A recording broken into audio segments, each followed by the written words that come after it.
तब तक तुम्हें लुभाती रहेगी जब तक प्रभु श्री हरि के चरणों का आश्रय लेकर नाम जप नहीं करोगे। नाम जप के द्वारा ही मायामल का नाश होता है, सिद्ध बात समझ लीजिए। पूरा जीवन, पूरे जन्म के जन्म जब विचार करके देखो तो यहां कष्ट के सिवा कुछ हाथ नहीं लगता है। हमारी कितनी दुर्गति है, हम सोच नहीं पा रहे, कब मर जाए कोई पता नहीं। अत्यंत आवश्यक है भगवत प्राप्ति। आपका जीवन कितना है, उसमें भी प्राकृतिक कितनी विपत्तियां, कितना दुख, कितनी अशांति, कितना दोष और मृत्यु जनित भय प्रतिपल, इतने से ही नहीं हो जाएगा।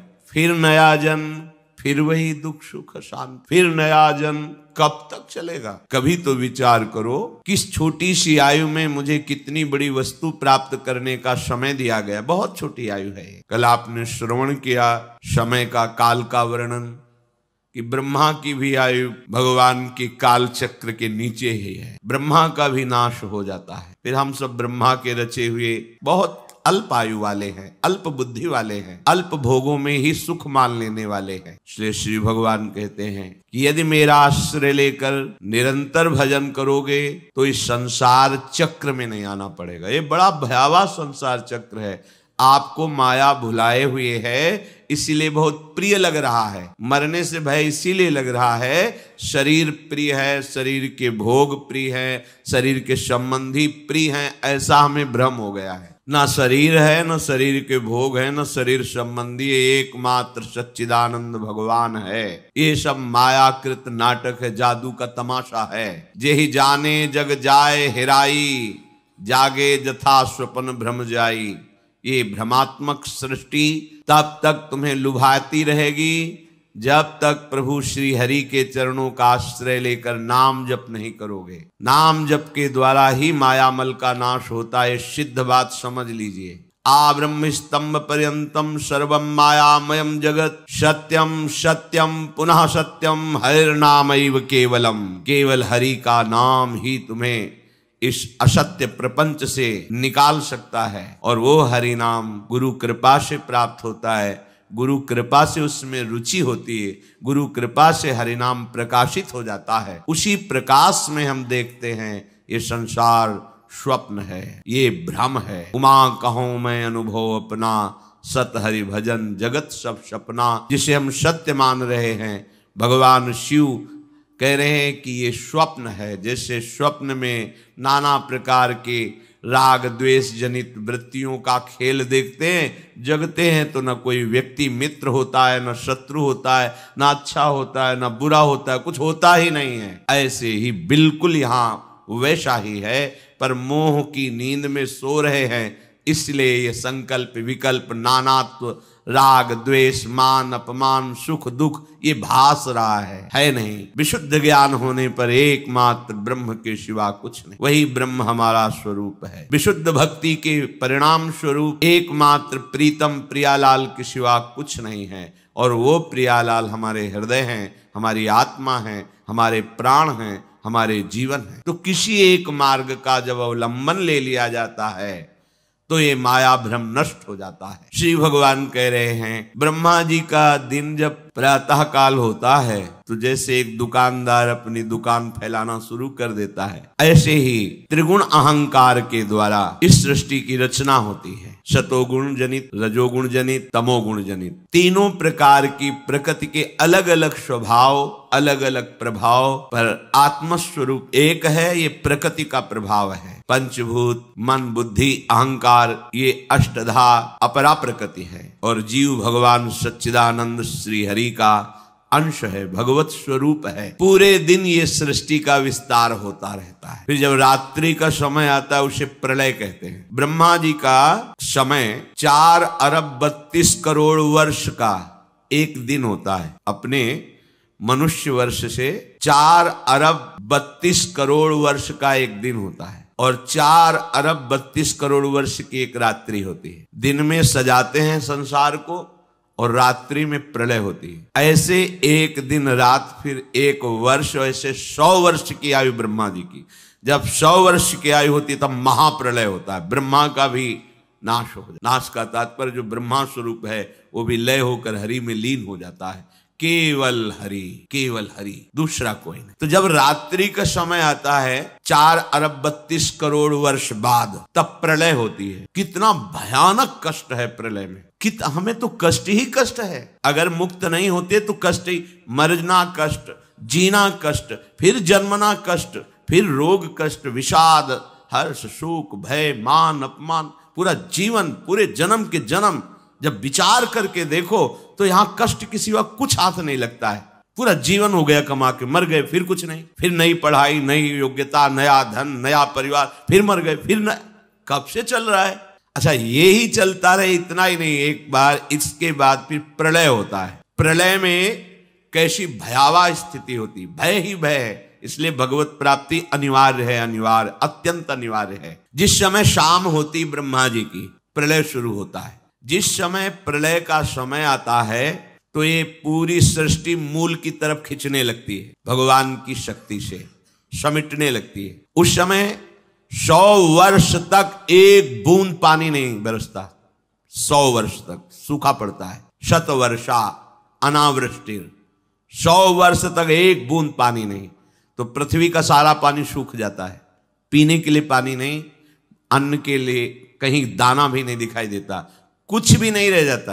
100 वर्ष वर्षा ही नहीं होती, इतना अकाल सूखा कि इतने में ही सब जीव जंतु मनुष्य शरीरधारी बहुत मर जाते हैं। 100 वर्ष भयंकर सूखा, गर्म वायु तपती हुई, बचना मुश्किल है। उसी के घर्षण से दावानल, बड़े बड़े वनों में आग लग जाती है। पानी बूंद नहीं, न तालाब में, न कुआं में, न सरोवर में, न सरिता में, सब उष्ण ताप से सूख जाता है। बिना पानी के, बिना अन्न के तड़प तड़प करके जीव मरते हैं। आगे प्रलय कालीन सूर्य का तेज उदय होता है। 100 वर्ष सूखा के बाद सूर्य से तीनों लोकों में अग्नि की वर्षा होने लगती है। जैसे ओले देखते हो, कोई बनाता थोड़ी कि किसी फैक्ट्री में नाप के काटे जाते हो, झर झर झर झर झर झर ढेर लग जाता, ऐसे अग्नि बरसती है। और नीचे से भगवान शंकरषण की फुंकार से, ज्वालामुखी देखा है? किसने कोयला रखा वहां, पेट्रोल रखा, कैसी देखा है ज्वालामुखी? धधकती हुई बहती हुई आग, ऐसे नीचे के लोगों से आग प्रकट होती है, भस्म करते हुए सब लोकांतर को ऊपर बढ़ती चली जाती है। ज्वालामुखी देख के हृदय कांप जाएगा। भारी अग्नि, ये जलाने वाले अग्नि से भी तापमान उसका कई गुना अधिक होता है। कुछ भी पड़ जाए सीधे आग लग जाएगी, सीधे भस्म हो जाएगी। नीचे से पूरी की पूरी पृथ्वी ज्वालामुखी हो जाती, ऊपर से सूर्य आग बरसाता है।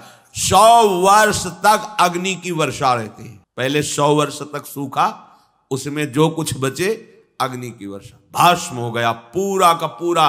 ये 14 भुवन सब भस्म हो गए, नीचे से ऊपर तक, ये स्वर्ग लोक, महालोक, जनलोक, तपलोक सब, क्योंकि ये प्रलय है। ब्रह्मा जी भगवान के नाभि कमल पर विराजमान है, सारी सृष्टि भस्म हो रही। 100 वर्ष तक अग्नि वर्षा ये होती है। अब जैसे कहा जाए कि नीचे से अग्नि निकलेगी, अगर हम ज्वालामुखी ना कहें तो आप अनुमान भी नहीं लगा सकते। ऐसा कैसे हो सकता है? देखो ना, फोड़ करके अग्नि कैसे प्रांत के प्रांत को भस्म कर दे। और वहां एक जगह से निकलती है पहाड़ों में, या पूरी पृथ्वी ज्वालामुखी हो जाती, जगह जगह से अग्नि भगवान शेष के फुंकार से, और ऊपर से भयानक अग्नि तपती हुई बरसती है। जैसे ओले बरसते हैं ऐसे अग्नि बरसती है। लोगों को तपाने वाली भगवान शेषनाग के मुंह से निकलती हुई प्रचंड लपटें नीचे के लोगों से जलाना प्रारंभ करती हुई इतनी ऊंची बढ़ती हैं कि समस्त ब्रह्मांड को भस्म कर देती है। भगवत प्राप्ति अनिवार्य है। अगर ये सुनकर के तुम्हें भय नहीं लग रहा तो भगवान की माया ने विशेष जकड़ रखा है। कहां हम जाएं? एक ही जगह है, भगवान की शरण। हमारी कितनी दुर्गति है, हम सोच नहीं पा रहे। कब मर जाए कोई पता नहीं, कोई हमारा मित्र है पता नहीं। हम जिसे मित्र समझते हैं वो धोखा दे रहा है, वो शत्रुता का कार्य कर रहा है। जिसे हम सगे संबंधी वो सब स्वार्थ में। कौन है मेरा, क्या है मेरा? विचार करोगे तो अभी भयभीत हो जाओगे।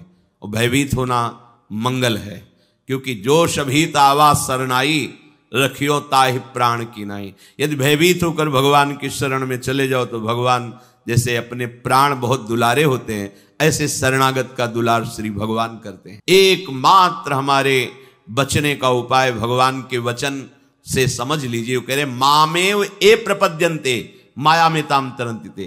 केवल मेरी शरण हो जाओगे तो मैं बचा लूंगा, नहीं तो इस भव समुद्र से बचना बहुत कठिन है। बड़ा दुखदाई है, अभी समझ में नहीं आ रहा, बड़ा दुखदाई है। कार में बैठे बैठे मुस्कुराते हुए पूरा परिवार जा रहा है, अंदर से पता नहीं क्या हुआ, कार में आग लग गई, सब भून गए पूरा परिवार। प्रतिपल भय, प्रतिपल दुख, प्रतिपल अशांति, मृत्यु हमारे सिर पर सवार रहेगी जब तक भगवान नहीं मिल जाते। यही अवसर है, मनुष्य जन्म में आप भगवान को प्राप्त कर सकते हो। इस छोटी सी आयु में, छोटे समय में, बिना प्रयत्न के भगवान की प्राप्ति आपको हो जाएगी यदि शरणागत हो जाओ, हृदय से शरणागत हो जाओ। भगवान से भी कृपालु हमारी लाडली जो हैं बचा लेंगी, सब दुखों से बचा लेंगी। निकुंज में किसी भी महाप्रलय की अग्नि का प्रवेश नहीं होता, चिदानंद धाम है, किंचन मात्र माया पवन का प्रवेश नहीं है, ब्रह्मा के द्वारा रचित नहीं है, शेष भगवान के फण पर नहीं है, चिदानंद धाम है, वहां हमें बुला लेंगे श्री जी। और वहां बुला के लेंगे, हम पहुंच चुके हैं, बस सावधान हो जाए, पीछे न लौटे। तो हम आ गए हैं, श्री जी के दरवाजे पे आ गए हैं।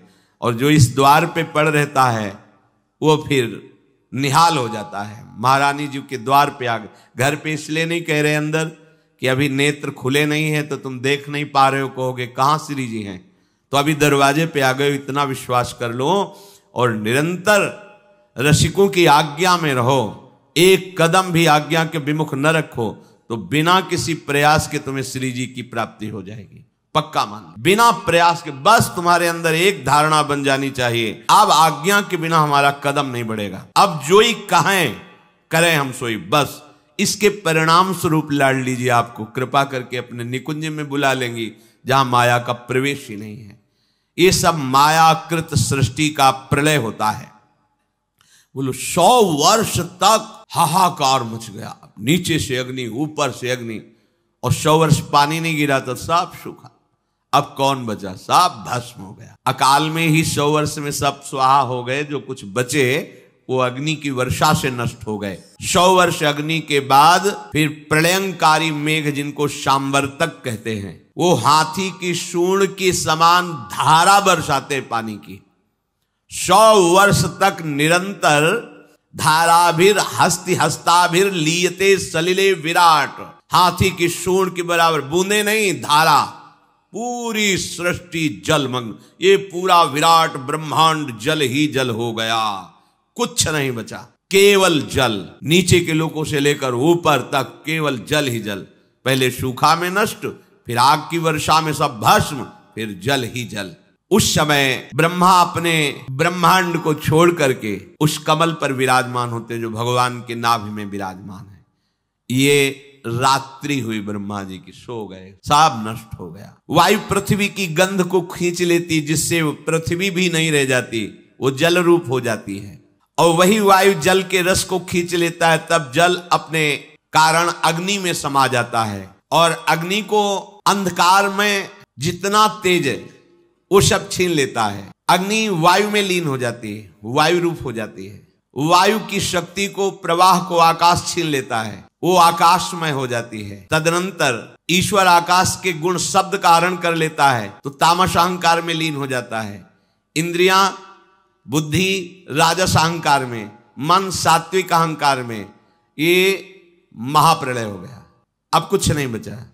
जब पूरी ब्रह्मा जी की आयु हो जाती है तो अहंकार महातत्व में लीन हुआ, महातत्व मूल प्रकृति में, मूल प्रकृति ब्रह्म में, अब केवल ब्रह्म बचा। न ब्रह्मा बचे, न ब्रह्मांड बचा, सब नष्ट हो गया। महाप्रलय, प्रलय रात्रि ब्रह्मा की, महाप्रलय ब्रह्मा का भी नाश। ये सृष्टि स्थिति संहार करने वाली भगवान की अचिंत्य माया है। ये रहट जैसे चलता है ऐसे चलती रहती, कभी दिन, कभी रात, कभी प्रलय, कभी सृजन और कभी महाप्रलय। ये बात सुनकर के बड़ा भय लगता है, कैसे निकले इस माया से। यथैता मईश्वरी मायाम दुस्तरा मकृतात्म भी तरंत्यंजा स्थूल धियो महर्षि इदमुच्यताम। हे महर्षियों, ये माया की बात सुनकर तो बड़ा डर लग गया। यही शास्त्र का प्रभाव होता है, संतों का प्रभाव होता है कि जिस डर में तुम सुखी होकर खेल रहे हो उसमें वास्तविकता का तुम्हें भान हो जाए और भाग पड़ो भगवान की तरफ। एक महान लाल स्वामी हुए हैं पूर्व में, तो पहले ब्याह के लिए जाया जाता था तो राजकुमार की तरह अस्त्र शस्त्र पूरा जब ब्याह के लिए पाग बांध करके गए और भावर का समय आता है तो उस जो विद्वान पाणी ग्रहण संस्कार कराने के लिए गए थे पंडित जी, उन्होंने कहा लाल जी सावधान। तो उनका सावधान का मतलब, बोले अब आप पाणी ग्रहण संस्कार करने जा रहे हैं भावर, अब आप गृहस्थ बंधन में बंधने जा रहे हैं। उनके कुछ नियम हैं, वर की तरफ से कुछ 7 वचन, लड़की की, बड़ा शास्त्रीय विधान रहता था। तो अभी हम बंधे नहीं हैं, नहीं, अब भावर फेरने जा रहे हो, पाणी ग्रहण संस्कार होगा, आजीवन के लिए तुम्हें ये बंधन स्वीकार किया करना पड़ेगा। जो ब्याह, वो लघु शंका लगी है, उनका नहीं, पाणी ग्रहण के बाद बोले अब लगी है तो लगी। पहले अच्छा, पहले बाथरूम की व्यवस्था नहीं थी, बाहरी तो दूल्हा है तो 1-2 लोग गए, उनका भाई लघु शंका तो कर लेने दो, बस वो संकय निवारण के लिए वहीं सब अपना पागवाग उतारा। बोले जब सावधान तो सावधान, अब क्या बंधना। बहुत बड़े संत हुए। एक बार तुम्हारी समझ में आ जाए कि तुम जिसे सुख समझते हो वो दुख में कूदने जा रहे हो, वो बंधन है। अगर गृहस्थी में भी जाओ तो हरि का आश्रय लेकर भजन करते हुए जीवन व्यतीत करो, नहीं तो बहुत दुख भोगना पड़ेगा। मरना कोई समस्या का हल नहीं है। जो अपने अज्ञानी लोग सोच लेते हैं चलो मर जाएंगे, झंझट खत्म हो जाएगी। नहीं नहीं, ये झंझट मरने से खत्म। मरना क्या है? एक स्वप्न है, आंख खुलेगी फिर नया जन्म, फिर नया प्रपंच, फिर नया दुख। कैसे कैसे दुख हैं। शरीर है पर चल नहीं सकते, एक कदम भी उठाना है तो दूसरा। कैसा जीवन, पूरे जीवन आंख नहीं है, कुछ देख नहीं पा रहे, कान नहीं, कुछ सुन नहीं पा रहे, जवान नहीं, कुछ बोल नहीं पा रहे। खाने की व्यवस्था है, लीवर फेल हो चुका है। लीवर बढ़िया है, भोजन की व्यवस्था नहीं। देखो ना, भोग भोग रहे हैं, तृष्णा बढ़ रही है, कामना बढ़ रही है। तृष्णा कामना से पीड़ित होकर अधर्म आचरण किया, जेल भोग रहे, नरक भोग रहे। क्या है ये प्रपंच? जरा कभी पर विचार करने का समय कहाँ देती माया। वो तो प्रवाह में बस बहाए चली जा रही। बड़े भाग्यशाली जन हैं जिनको सत्संग मिलता है, शास्त्र स्वाध्याय मिलता है और विचार करने का अवसर मिलता है।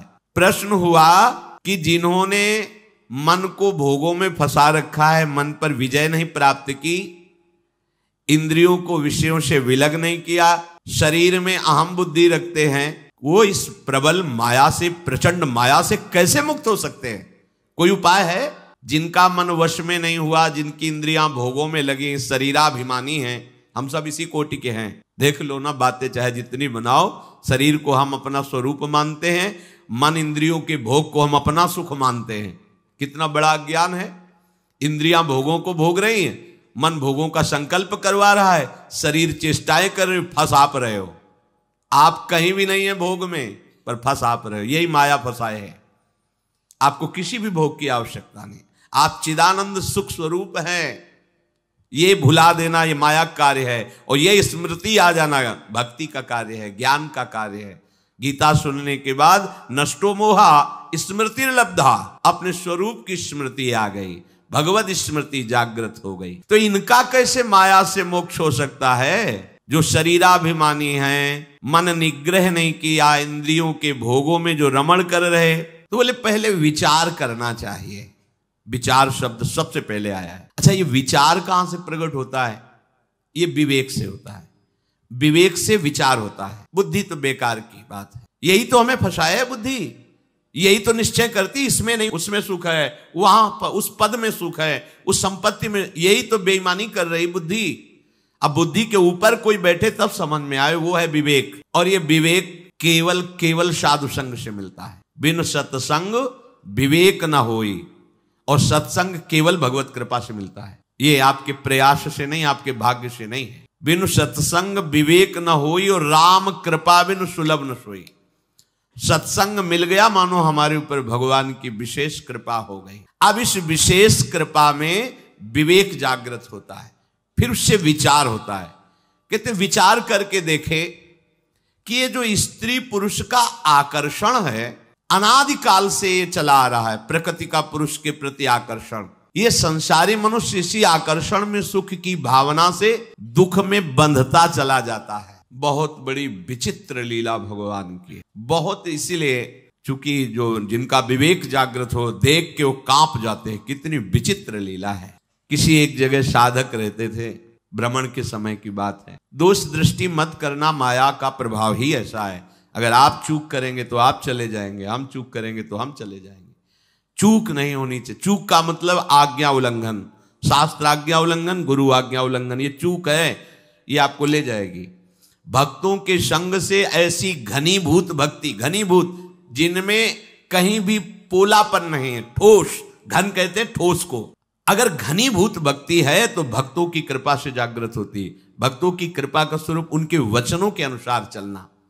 अगर घनीभूत भक्ति नहीं, उसमें पुलापन है, तो फिर गिरने के चांस है। एकांत जंगल में वो रहते थे, पूरे आश्रम में अकेले, 2 4 10 लोग दिन में आ जाते थे, शाम के नहीं। वहां एक पागल शरीर वाली स्त्री दरवाजे पे गेट के ऐसे ही, उनको दया आई, सर्दी का समय था, अंदर कर लिया, भोजन पवाया। साधु का हृदय ही ऐसा होता है। पर दया बिना साधु कसाई, और दया करी तो आफत आई। दोनों बातें ध्यान रखनी चाहिए। दया, अगर भगवत स्मृति चल रही है तो तुम्हारी ठीक है, और अगर भगवत स्मृति में बाधा पड़ जाए तो दया छोड़ के तुरंत भाग पड़ना चाहिए। याद संभालनी चाहिए। याद गई तो दया फंसा देगी, बस ध्यान रखना। यही दया फंसा दिया भरत जी को। भगवान की याद भूल गए, हिरण की याद आ गई, अब दया खतरनाक हो गई। दया नहीं तो साधु कैसा? दया बिना साधु कसाई, और दया करी तो आफत आई। ध्यान रखना, भगवान भी सावधान कहते हैं, करुणा करो सब पे, दया पर निर्मम होकर ममता नहीं होनी चाहिए। अगर ममता हुई तो चूक हो गई, फिर तो गए। अब उनको ऐसा करना चाहिए, कंबल दे देते, भोजन दे देते, उसको विदा कर देते, पर ऐसा नहीं हुआ, त्रुटि हो गई। धीरे धीरे वो वहीं रहने लगे। कुछ समय बाद मार्ग भ्रष्ट हो गए, भागना पड़ा वहां से। ये क्या?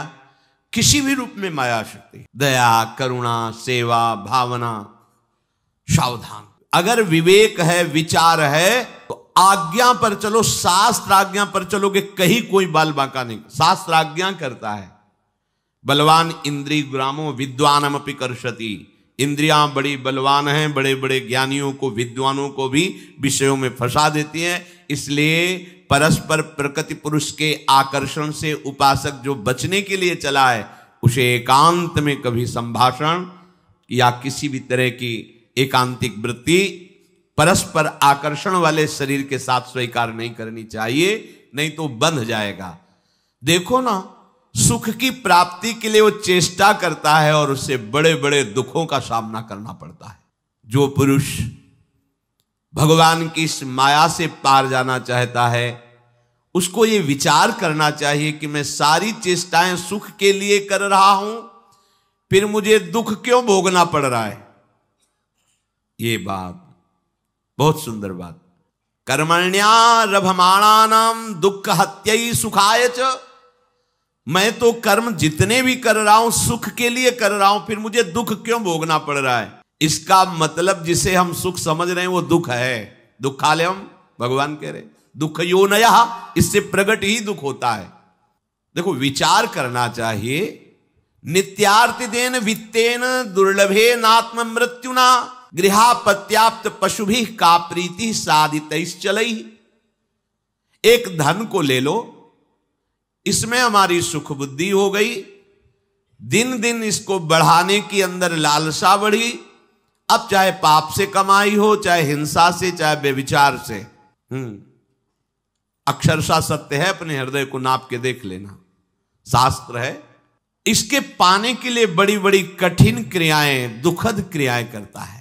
इसी बात से तो घृणा हुई थी पिंगला जी को। जनकपुरी में, विदेहराज की नगरी में ये वैश्यावृत्ति करती थी, अपने शरीर को बेच करके धन कमाना। शरीर को सजा करके दरवाजे पे बैठी, जो व्यक्ति आता सोचती मेरे ही पास आ रहा है, मुझे धन प्रदान करेगा। 12 बज गए रात्रि तक कोई नहीं आया। हर व्यक्ति को इसी भावना से देखती, जल गया हृदय। एकांत से धिक्कार है मेरे इस जीवन को, हमारे हृदय में प्रभु बैठा हुआ है, मैंने आज तक उसे, मैं विदेहराज की नगरी में रहती हूं, ज्ञानियों की नगरी में, और कितना निकृष्ट आशा, शरीर से भोग, भोग से धन, धन से फिर भोग। अब नहीं। देखो, इतनी महान हो गई कि भगवान दत्तात्रेय जी ने 24 गुरुओं में एक गुरु पिंगला जी को भी माना। और चतुरासी जी जैसे रस समुद्र ग्रंथ में, वाणी जी में महाप्रभु ने पिंगला का उदाहरण दिया। यह जो एक मन बहुत ठौर करी, कहीं कौने सच पायो, जहां तहां विपत्ति जार जुवती लो, प्रगट पिंगला गायो। निष्ठा कर ली उसी, आज के बाद कभी किसी पुरुष की तरफ नहीं हेरूंगी, भूखी मर जाऊंगी पर गलत आचरण नहीं करूंगी, अपने हृदय में विराजमान हरि से प्यार करूं। महात्मा बन गई, उसी क्षण गुरु माना दत्तात्रेय जी ने।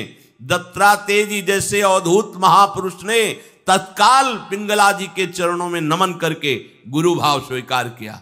आशा ही परमम दुखम, नैरास्यम परमम सुखम।